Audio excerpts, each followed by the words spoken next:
Good afternoon. I'm Steve Rabb, Chair of the Jewish Community Relations Council, or JCRC, of Greater Hartford. And I'm pleased to welcome you to our briefing with Avi Melamed on behalf of our organization, as well as our co-sponsor, the JCRC of Greater New Haven. Our councils are part of the Jewish Federations of Greater Hartford and Greater New Haven, respectively. One of the many objectives of the JCRC is to enhance our understanding of Israel and its relationship to both American Jews and its neighbors in the Middle East. Today, it's my great pleasure to welcome one of Israel and the Middle East's preeminent intelligent experts and political analysts, Avi Melamed. This is the first in a series of 3 webinars we are offering with Avi, who is a former senior official with the Israeli government and fluent in English, Hebrew, and Arabic.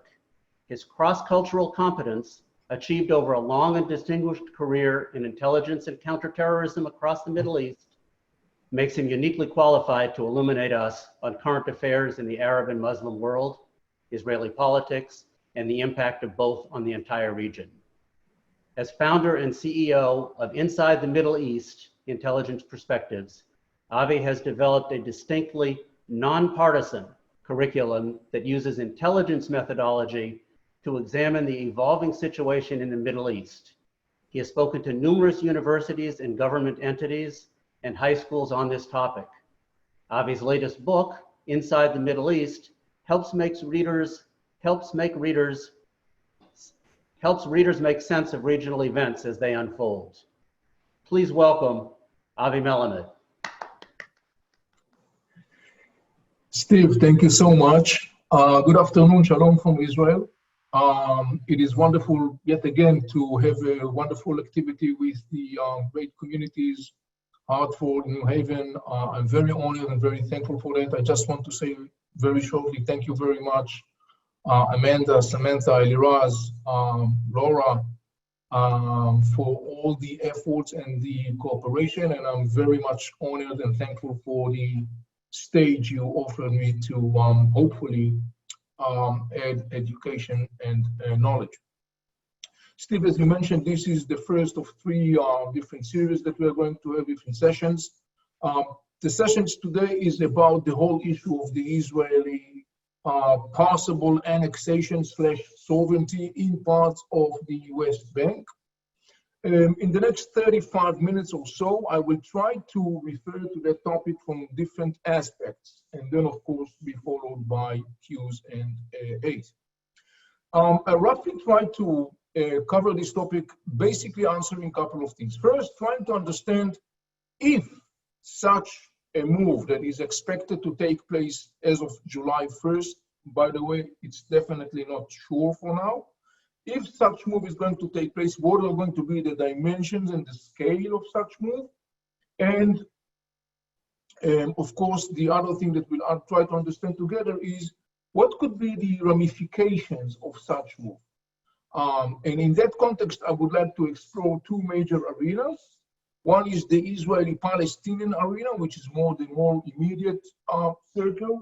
And the more extended one is the regional arena, trying together to understand possible ramifications and consequences for possible Israeli annexation / sovereignty in parts of the West Bank. But before we dive into these things, let us start with just, literally speaking, reading the map and understanding what exactly are we talking about. So what I would like to do at this point is to start with sharing with you, and I hope that you could shortly see that on your screen, to share with you this map that actually we'll use during this evening. As you could probably see, this is map of Israel. This is the area of Haifa. Tel Aviv is right here. This is the area of Jerusalem. I will enlarge the picture right now, and I hope that you could see it very clearly. I'll further enlarge the picture, and actually what we are going to focus is talking about this area right here that is confined in this green line that you see right here. I hope that you could see the cursor that I'm scrolling around and showing you this whole area of the green line. just to make it easier for you guys also to recognize what you're looking at. This is the Dead Sea. Jerusalem, as I said, it's right here. If you go up a little bit, you could see the Sea of Galilee, which is right here. We are going to focus talking particularly about the West Bank that we see right here.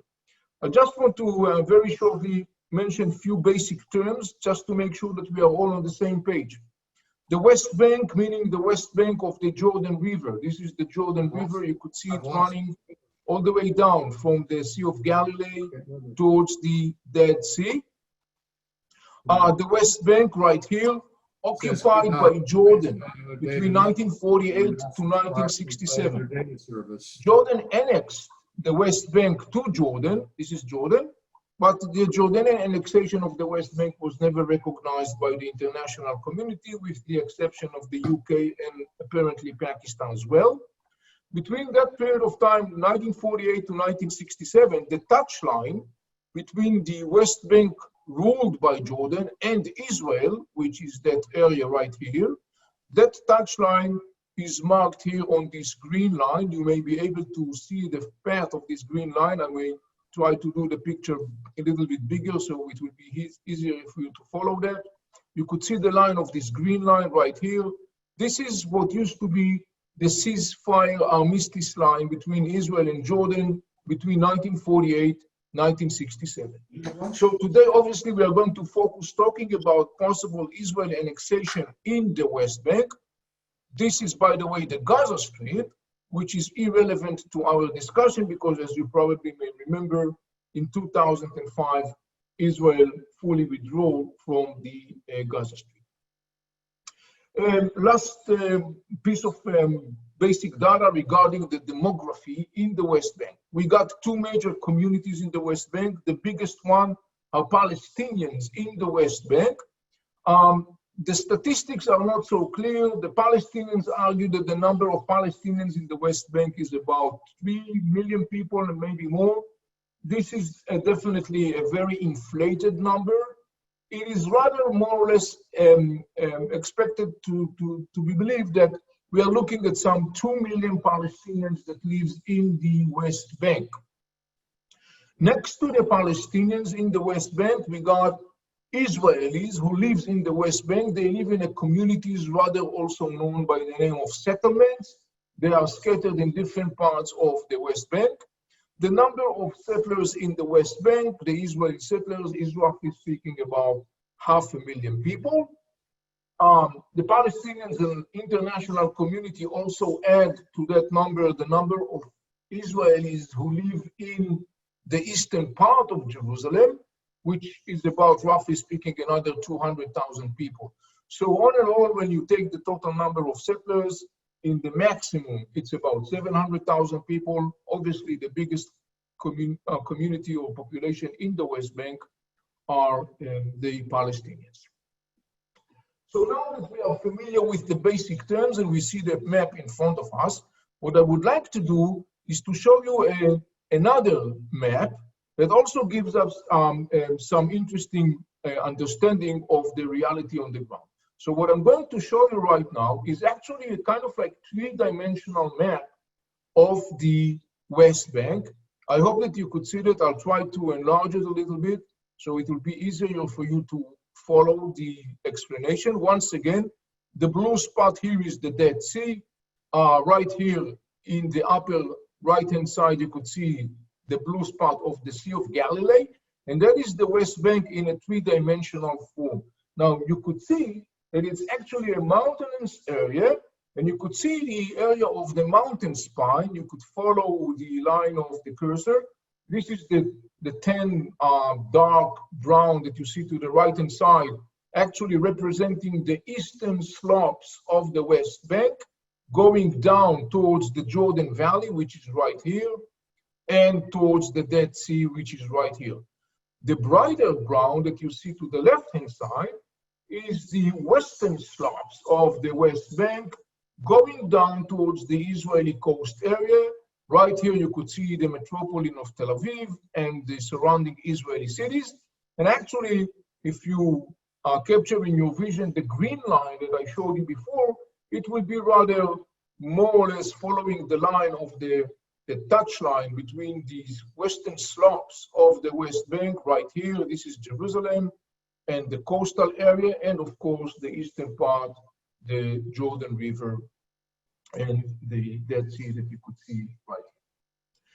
Now that we have this map in front of us and we have some basic dimensions, by the way, you could notice here, you could see for yourself the dimensions in terms of distance. Obviously, very little distances. Just for example, you could see right here, the distance between Tel Aviv and the next by Palestinian major city of Qalqilia is something like, roughly speaking, about 15 miles, which is of course no distance, roughly speaking. So it's a very significant aspect also needed to be understood in the context of our conversation.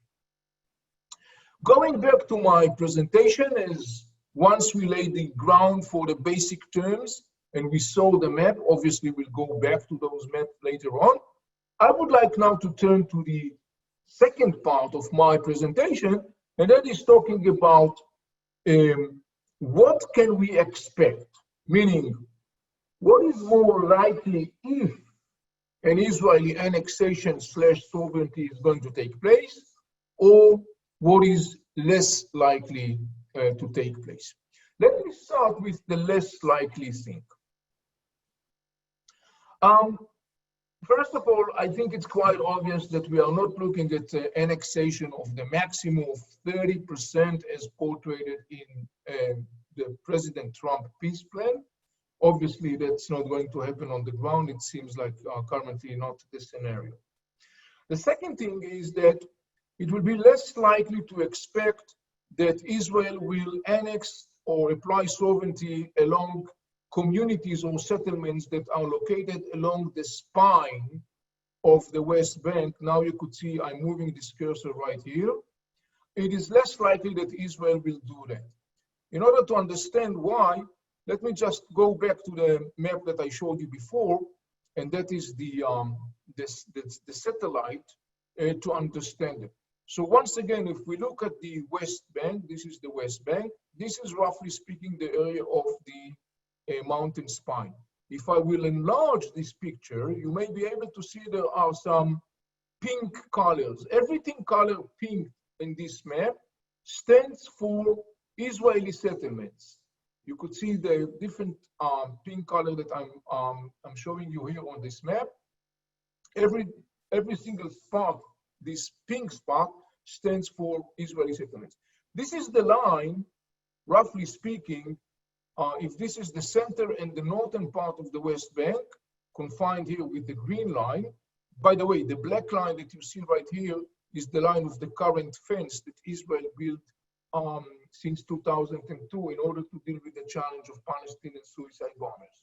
So if you look at this part of the West Bank, which is the northern part, also rather known by Israeli settlers and others or as Samaria, you could see that there are some pink colors scattered in an area that is predominantly, of course, Palestinians. There are some couple Palestinian major cities around. It is less likely to expect that Israeli settlements like here, scattered on top of this mountain spine, will be formally annexed to Israel. Another thing that is less likely to be annexed to Israel is the Jordan Valley. You could see the Jordan Valley right here.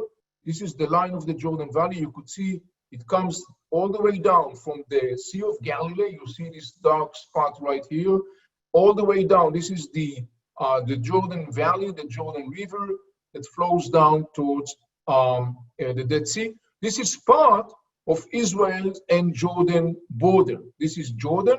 This is the West Bank. This is Israel. And actually, Israel and Jordan has the longest border, some 300 miles border that goes all the way down south to the city of Eilat and all the way up north to the area of the Sea of Galilee. This is the longest border of Israel. It is less likely that Israel will formally announce annexation or sovereignty in the Jordan Valley. Jordan already made it very clear that they are strongly reject the whole issue of Israeli annexation / sovereignty, let alone, of course, the issue of Israel annexing or applying sovereignty in the Jordan Valley. The Jordanian saying, the Jordanian king and all the Jordanian administration sent very clear, strong messages about it. And it's more likely that indeed Israel will not annex the Jordan Valley. In fact, beyond the scene, I can tell you that Jordan is very much happy with the fact that Israel is the one securing its border with Israel and no one other than Israel. The reason for that is very simple, because the Jordanians are aware of the fact that as long as Israel secure Jordan's western border, meaning the border with Israel, it is a secured border. If other elements will secure the borders, like for example, Palestinian Authority, the Jordanians have very good reasons to be concerned about the possibilities of smugglings of arms, terror groups, narcotics, and so on and so on. But formally, the Jordanians are strongly opposing the idea of any kind of Israeli annexation / sovereignty in the West Bank, and let alone, of course, the issue of the Jordan Valley. And that's the reason I'm saying that it is less likely to expect Israel will annex or apply sovereignty along the Jordan Valley. One more thing that you could notice when you look at the Jordan Valley, I'll make the picture a little bit bigger, you could notice there are mostly pink color, roughly speaking. This is a Palestinian city, quite well known. This is the city of Jericho. But rather than that, you could see there are many small pink spots next to the Jordan Valley. These are all Israelis communities scattered all along in parallel to the line of the Israeli Jordanian border in the Jordan Valley. So up until now, I mentioned what is less likely to expect to be annexed / places where Israel will apply sovereignty. What can we expect, or what is possible? In that sense, I would like to bring to the conversation a term that is known as the consensual settlements. There are a couple of large Israeli settlements in the West Bank that are rather known as consensual settlements. The major reason for that is that they have large population. So if we start, roughly speaking, in the area of the central part of the West Bank, you could see here this big pink spot. This is the settlement or the city of Ariel, if you wish. It's about 20,000 people city, located about 25-30 minutes drive time from Tel Aviv, which is right here. The second one is another community right here. It's called Alfei Menashe, with population of something like around 8,000 people. It's very much close to the area of the Sharon area, if you know, which is a little bit northern or northeast of Tel Aviv. The next one that I want to show you is located east of Jerusalem. You could see this area right here. There are two major pink spots that you could see right here. This is the community or the settlement of Ma'ale Adumim, located half the way between Jerusalem and the Dead Sea. You could see the Dead Sea right here. Jerusalem is right here. This is Ma'ale Adumim. And the other pink spot that you see right here, I'm going to click on it, is called the E1. This is an area that is not built. It's an open area, and it's part of the continuing land corridor that connects Ma'ale Adumim, which is right here, to the city of Jerusalem, which is about 10 minutes drive from there. To complete that understanding, I want to share with you very shortly a 1-minute video that I took showing you the area of Ma'ale Adumim so you could understand.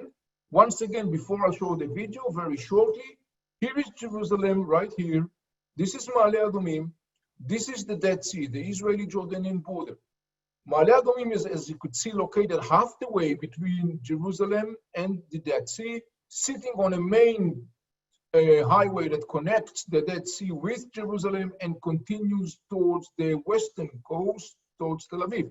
The distance between Jerusalem and the Dead Sea, driving time is about 20 minutes in a very mild, non-typical Israeli driving manner, if I could say. And the settlement of Ma'ale Adumim is located right in between Jerusalem and the Dead Sea. Let me share with you very shortly this video that we took just yesterday.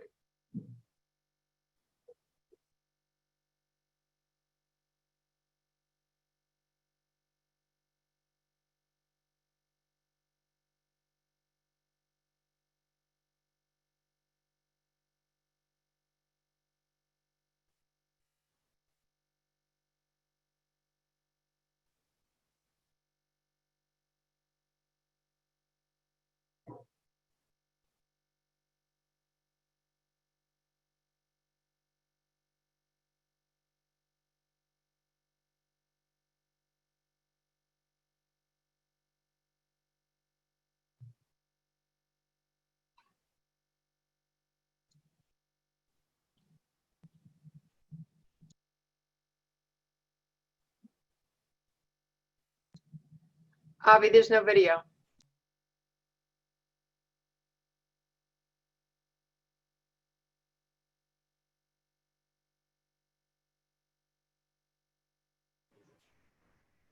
Avi, the video is not showing.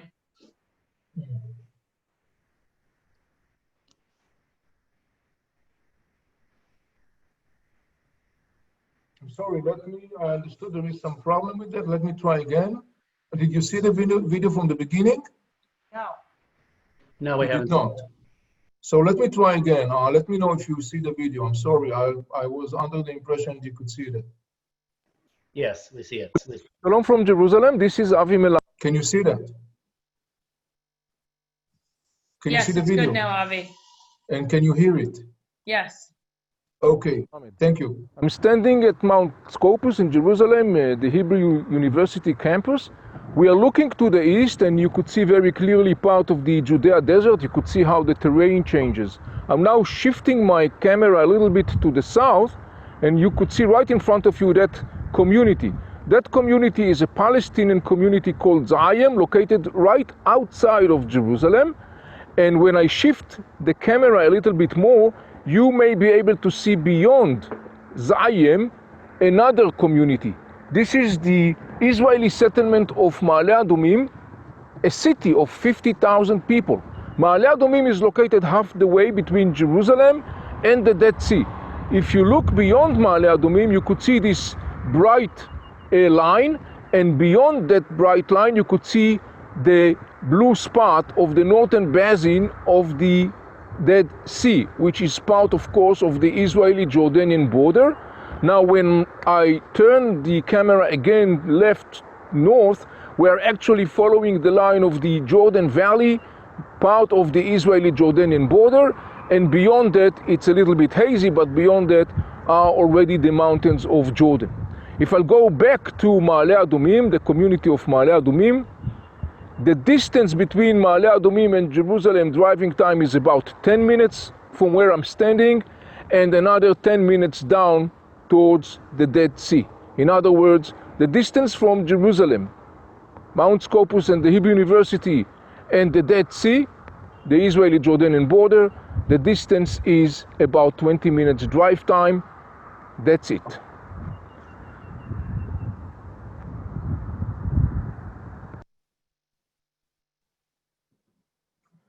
So I hope that you could see the video. Can you hear me? Yes, that was successful. Thank you, Avi.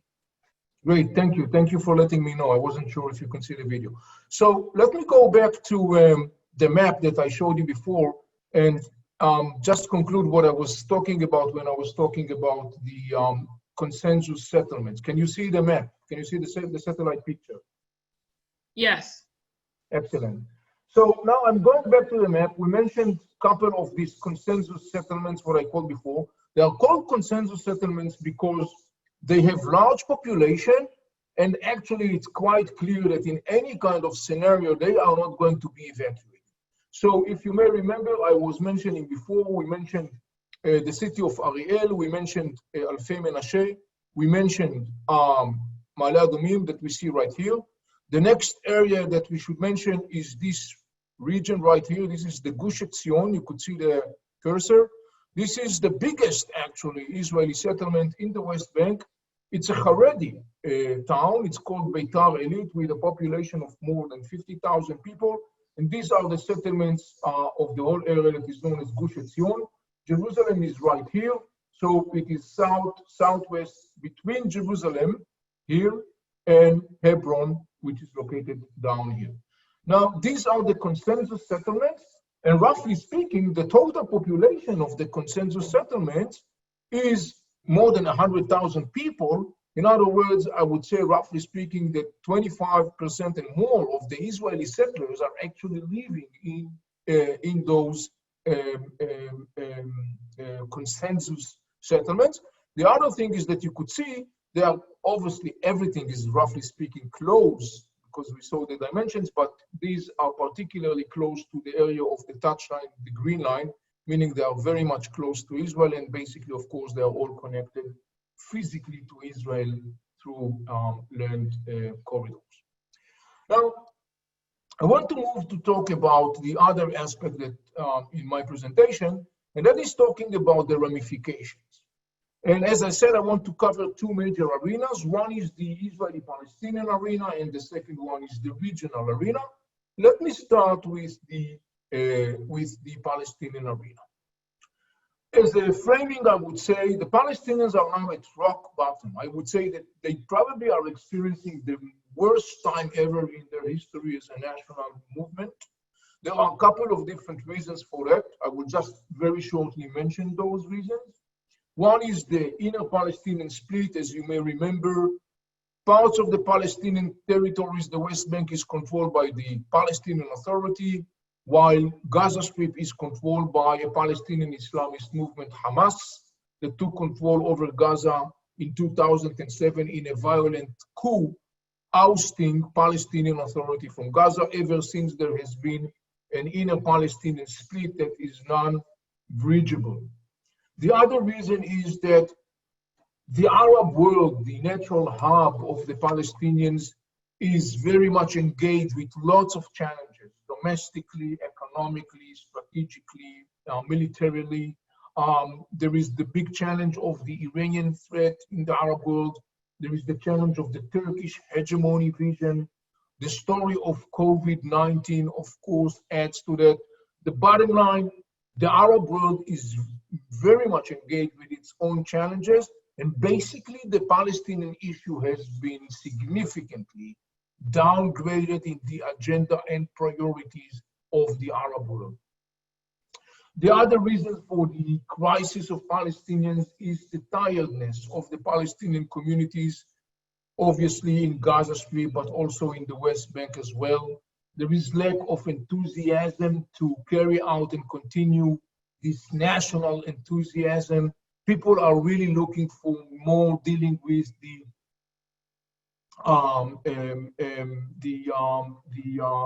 challenges of everyday life. In that context, by the way, in the West Bank, and I can tell you based upon conversation that I had with people in the West Bank, it's interesting because there is a kind of like economic relief, and people are striving to actually make their life better. They do feel some kind of like better life conditions.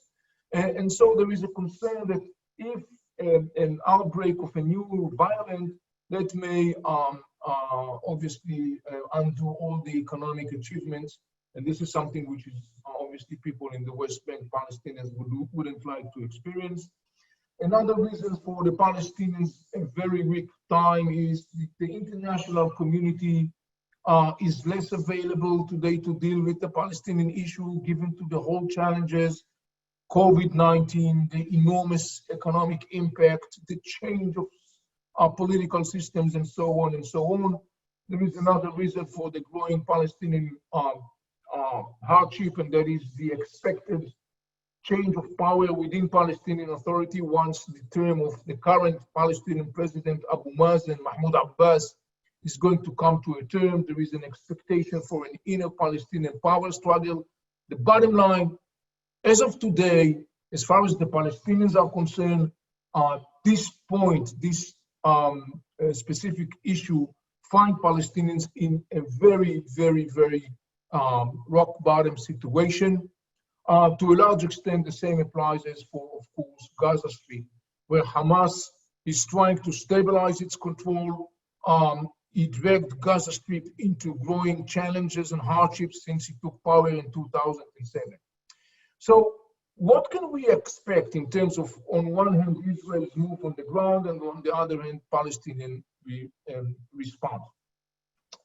I would assume that it's very likely to expect that Israel will basically announce it is, I wouldn't even say annexing, I would say applying sovereignty over Ma'ale Adumim, the community that I mentioned before. Once again, let me just enlarge the picture so we can get the picture. Because of its location and other reasons that I mentioned, it's very possible that Ma'ale Adumim will be the area that will be formally annexed to Israel, or alternatively, Israel will apply its sovereignty over Ma'ale Adumim. I think that's a possible scenario that nobody will be really surprised if that's going to happen. Now, assuming that the Israeli act is going to be, in the end of the day, limited and not dramatic, meaning it's not going to be 30%, it's not going to be applying sovereignty over all the settlements, all the pink spots that you see in the West Bank, and so on, I think that we could expect a kind of like mild, modest response. And here we have to make a distinction, I would say, between the Gaza Strip right here and the West Bank. I would roughly anticipate that in the West Bank, what we'll see is the Palestinian Authority will act in two major fronts. One is the diplomatic front, internationally and so on. The other one will be more of like in terms of like public protest. We will see demonstrations, campaigns, and so on and so on. We could expect frictions in some areas, including Jerusalem, between Palestinians and Israeli security forces. I would say that there is sort of an understanding that those frictions should be confined and not escalate beyond a domestic friction. However, obviously, there is always the fear or the concern that an incident could go or spin out of control, resulting in fatalities, and that may further ignite the area. But as of now, at least it seems that the Palestinian Authority response is going to be, assuming Israel's act is going to be very narrow, it's going to be confined and restricted, and not, we should not expect a burst of a massive violence in the context of the West Bank. As of the Gaza Strip, in a way, Hamas does not have today an interest to really ignite a massive military collision with Israel for different reasons that I mentioned before. The whole situation of the Palestinians, the situation in the Arab world, the situation in Gaza Strip. Hamas is trying to stabilize its control. It just recently, up until now, successfully passed the test of COVID-19, but everybody is talking about possible second wave. So Hamas, roughly speaking, doesn't have an interest, as it seems like, to use this opportunity, quote unquote, to ignite a major outbreak of violence. On the other hand, we have to take into consideration another Palestinian organization operating in Gaza Strip. This is the Islamic Jihad in Palestine, the second largest Palestinian organization. It also has a very considerable military capacities, and not less important, was more and more taking the lead in initiating violence against Israel, sometimes against Hamas' will. This is a phenomenon that we have witnessed in particularly the last couple of years, 2 years. However, both Hamas and Islamic Jihad obviously are committed to the idea of fighting Israel endlessly until Israel is to be eliminated. I would say that we could expect some sort of launching of hostilities from Gaza Strip. I would assume that will be coordinated between Hamas and Islamic Jihad, because the bottom line is that as of now, it seems like neither Hamas nor Islamic Jihad do have an interest in really finding themselves in a massive military collision with Israel in Gaza Strip. So it will be a kind of like a case where we could expect initiating of some hostilities from Gaza Strip towards Israel, but it's kind of like part of our crazy neighborhood, if I could use this term. Both sides, meaning Hamas and Islamic Jihad on the one hand and Israel on the other hand, basically pray very strong and very hard that there will be no significant outcomes for such military hostilities and that it could be confined and restrained in a short period of time. However, we should expect, I would say, some sort of hostilities and launch from Gaza Strip for a couple of reasons. That will demonstrate Hamas and Islamic Jihad commitment to the concept of the armed struggle against Israel. That will demonstrate a unity of the lines of Hamas and Islamic Jihad in Gaza Strip. That will embarrass the Palestinian Authority, the rivalry of the Islamic Jihad and Hamas. And that will also wink, sort of speaking, to the Iranians who generously support Hamas and Islamic Jihad, basically saying, look, we are continuing the agenda at your service. So this may be a couple of reasons for expecting such hostilities launched from the Gaza Strip. Once again, the biggest question mark is what will happen if something will spin out of control, which is always a possibility. That is always a scenario or part of the scenarios. Obviously, nobody knows the answer for that decisively. And one last thing in the context of Hamas and Islamic Jihad in Gaza Strip, it's very likely they will try very much to ignite the West Bank because they do have presence in the West Bank, the south area of the West Bank, Hebron, for example, a very significant stronghold for Islamists, both Hamas and Islamic Jihad. The northern part of the West Bank, the Jenin area right here, again, the same story. It's very likely to expect that they, Hamas and Islamic Jihad in Gaza Strip, will try to ignite an outburst of violence, particularly in the West Bank. Obviously, one of the things it will serve their purpose to embarrass their major component, their major rival, and this is the Palestinian Authority. The last aspect I would like to cover before we turn to the Q&As, very shortly talking about the regional aspect, and in that sense, couple of observations. I mentioned before Jordan. I mentioned Jordan objections and rejection to the whole story, and I mentioned Jordan's interest in that story. Just the same, we could expect some other, of course, and diplomatic moves. We could expect, for example, that Jordan will call back its ambassador with Israel back to Jordan for consultations, may lowering down the level of the relationship between the two states. King Abdullah II of Jordan is facing a lot of inner challenges economically, politically. The Islamists, but not only the Islamists, other camps in Jordan are very much vocally against the whole issue of the Jordanian-Israeli peace treaty. They are putting pressure on King Abdullah. It's likely that he will do some gestures on the ground, on the one hand, to appease those factors in Jordan, but on the other hand, to be sure that he's not going to go too far. After all, in the end of the day, from Abdullah II, the King of Jordan, he has a lot of benefits in the context of the relationship with Israel. One of them was the securing of the border. The other thing was the supply of natural gas from Israel's gas natural fields to Jordan. And there are other aspects. Obviously, Israel is enormously significant for Jordanians' strategic national security and stability. And obviously, there is the whole issue of the American administration, which is a major sponsor of the Jordanian kingdom, the Hashemite kingdom of Jordan. The bottom line, we could expect some gestures other than diplomatic by the Jordanians, like, for example, calling back the Jordanian ambassador. But I wouldn't expect something more dramatic and drastic than that. Of course, in addition to public demonstrations, outcry, and campaigns to be held in Jordan. Egypt, enormously busy with many challenges, domestically, regionally, huge economic challenges. This is the area of Egypt. You could see the Nile River. Egypt today is engaged in two major regional arenas. One is Libya, that borders Egypt to the west right here. Right now, a civil war in Libya that became a regional power struggle. Turkey is involved in this power struggle in Libya, and that bothers the Egyptians very much. So Egypt is very much busy with the whole issue of the Libyan issue. The other thing Egypt is very much busy with is the story of the conflict, the growing conflict with Ethiopia over the building of the Ethiopian Renaissance Dam. So in other words, Egypt is enormously engaged with many challenges. Egypt is not going to lie on the fence for the Palestinians. We could expect an Arab formally general reaction of like in the shape of a statement made by the Arab League that actually rejects and opposes, of course, any kind of unilateral Israeli steps on the ground.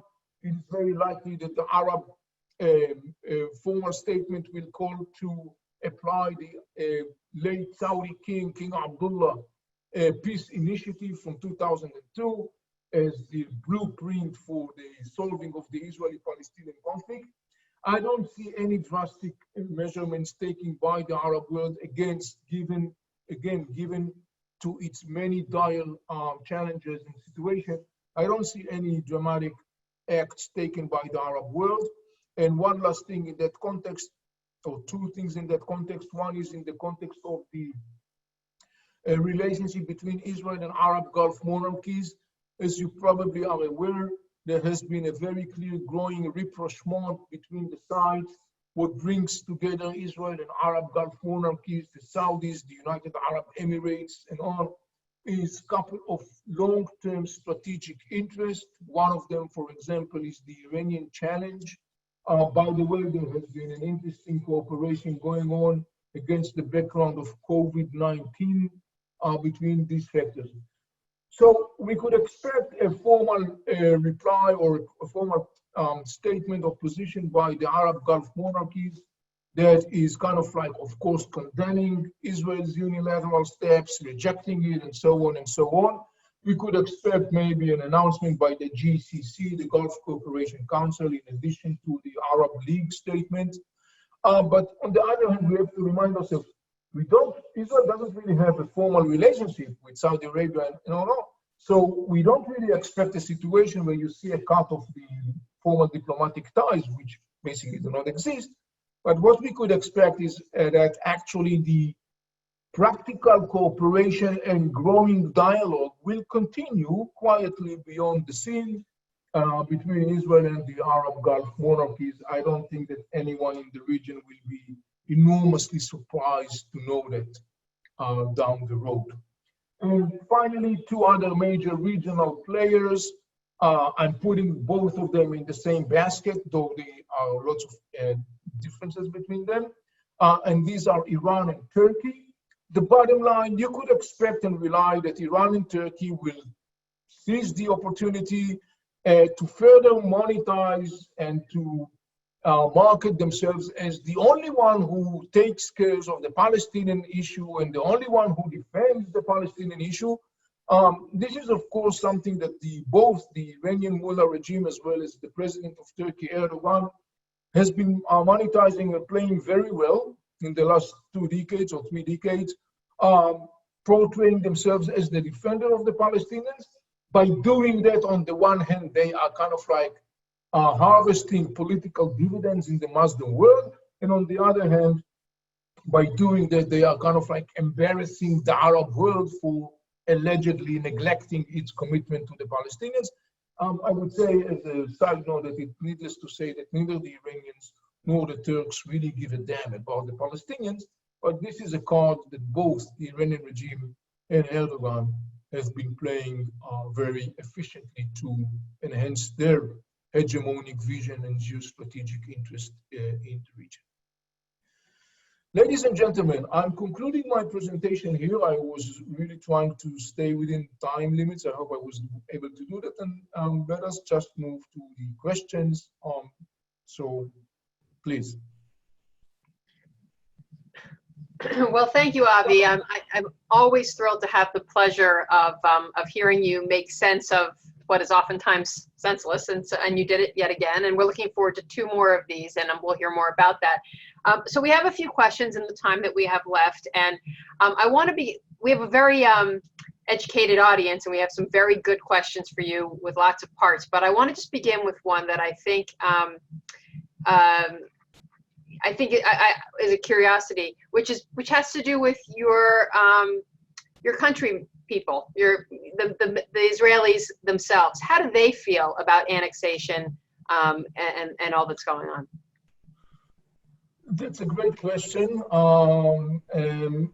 The bottom line, it's very mixed feelings. I mean, there are people in Israel, obviously you could understand, roughly speaking, the center to the left part, roughly speaking, in Israel, object the whole issue of the annexation. In the center part, I would say there is understanding, and I was referring earlier to the issue of the consensus settlement. In the center camp of the political map in Israel, those settlements indeed are viewed as a consensual settlement. The left in Israel obviously stands for a different position, totally rejects Israel's presence in any place, roughly speaking, in the West Bank, and obviously do not welcome any kind of annexation/sovereignty. The interesting aspect is the right wing in Israel. One could expect that the right wing will be quite satisfied because this is part of the right wing in Israel agenda, political and ideological agenda. Well, there are mixed feelings in the right wing, and I'm talking particularly about the hardcore of settlers movement. Some of them are unhappy with this because they are saying that actually, if Israel will go along the blueprint that was portrayed in President Trump's plan, meaning maximum of 30% annexation/sovereignty of Israel in the West Bank, that is bad for them ideologically and politically because obviously, as you may know, the Israeli ideological settlement movement centers around the idea that every single part in Judea and Samaria should be part of Israel and should be populated by Jews. There are others within the settlers movement who actually says, look, ideologically we understand that, but we also have to be pragmatic. We have to understand the situation on the ground. It's better to have something than rather than not having anything. So it's interesting to see that inner debate within the Israeli right wing, which is, by the way, the more or less, roughly speaking, closer hub to Prime Minister Netanyahu, relatively speaking. Okay. So given a possible annexation following on the nation-state law, is the current government pursuing the likelihood that its policies will weaken internally its commitment to the 1948 Declaration of Independence and externally endangering relationships with much of world Jewry and many of the world's nations? Yes, this is a concern that is clearly expressed by different factors in the Israeli camp. Again, roughly speaking, I'm talking about particularly the center and to the left. Because one of the major issues has to do with the issue of like, okay, if Israel is going to annex 10%, 15%, 20%, 30% of the West Bank, what is going to happen with the Palestinians who live in those areas if Israel is going to annex them?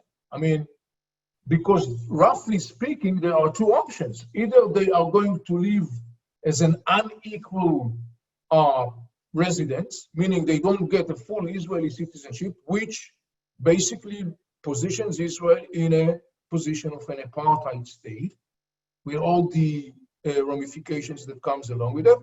Or on the other hand, Israel is providing those people full Israeli citizenship with all the ramifications that comes along with that as well. So you could say that one of the major debates regarding that is the whole issue of like, how is it going to impact Israel's essence as both the homeland of the Jewish people as well as a democratic state? This is a very challenging issue that has to be dealt with. Now, Israel controls today something like 60% of the West Bank. And in the areas that Israel controls, most of the Palestinians in the West Bank lives under the control of the Palestinian Authority. However, there are some 300,000 Palestinians who live in areas that are controlled today by Israel. So let's say that in the most ultimate scenario, you are going to annex 300,000, an area with 300,000 people. what is going to be their legal status? What are going to be the ramifications in the sense of the context of their legal and human rights, obviously, as well in the context of Israel's international position? One could expect lots of aftershock waves involved. And this is one of the major issues that, of course, is involved in the whole debate within Israeli society around the issue of annexation/sovereignty. Yes, okay. So we have a question about, specifically was asking about the European Union and the Democratic Party in the United States and how it may be affecting the long-term relationship. I would just expand on that to include beyond the EU. I did see some things over the weekend with, Latin American countries and Canada and other diaspora communities. I believe there's a petition of something like 200,000 names now, actively advocating on behalf of diaspora communities on this issue. So have you thought about, can you talk about those relationships with Israel and the diaspora communities and how it may be affected by this action? Look, I don't think that will be a big surprise for anyone if I say that we know that the story of the Israeli-Palestinian conflict is fueling the growing tension in the context of the relationship between Israel and the diaspora. American Jewry for sure, European Jewry as well. I'm less familiar with the aspects of that in the context of South America and other places, but it's very obvious that the tension is there and it's growing. And by the way, the next session we're supposed to have together actually deals with the whole issue of the growing tension between Israel and American Jewry. And obviously this is one of the things that are fueling that tension. Now, the fact that values of human rights, liberal values, and so on, and more also progressive narratives are taking more and more place, particularly when we talk about American Jewry, obviously further fuels the growing tension between Israel and American Jewry. This is not a surprise. I believe that no one of you guys will fall off his chair to hear that. And that's definitely one of the things that has to be addressed. This is not the only source of tension, by the way, in the context of Israel's and American Jewry, but since we are talking about that specific issue, this is one of the major issues. And I expect that issue to be something that continue and further fueling, if not increasing, the tension between Israel and American Jewry, unless there are different ways to address that. And this is, by the way, one of the things that I'm going to talk about in our next session, that actually says there is a way to address that tension, to diffuse that ticking bomb, so speaking, not in sense of like negating narratives or aspects, but in a sense of like creating a different kind of a discussion that is needed to have a more productive discussion and not turning it immediately into a food fight. But this is definitely something that we all know that already fuels tension and likely very much to further fuel tension in the future. So we were going to try and squeeze in one more quick question, but I think, all good TV leaves them wanting more. And so since we have two more opportunities to hear from you and the time is running close to 1 o'clock, I believe we're going to wrap it up. But thank you so much. My pleasure. Thank you so much. I want to thank you for giving me the stage to educate as always. I'm very honored and I'm very much looking forward to our next sessions. I don't know.